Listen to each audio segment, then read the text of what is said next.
بسم اللہ الرحمن الرحیم۔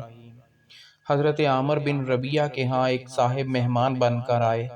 انہوں نے بڑے اکرام اور احترام سے انہیں اپنے ہاں اتارا اور ان کے بارے میں رسول اللہ صلی اللہ علیہ وآلہ وسلم سے بھی سفارش کی۔ ایک دن یہ بزرگ مہمان ان کے پاس آئے اور کہنے لگے، رسول اللہ صلی اللہ علیہ وآلہ وسلم نے مجھے فلاں وادی عطا فرمائی ہے۔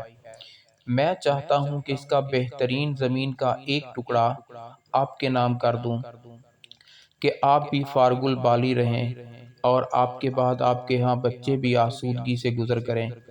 حضرت عامر رضی اللہ تعالیٰ عنہ نے جواب دیا کہ بھائی، مجھے اس کی کوئی ضرورت نہیں۔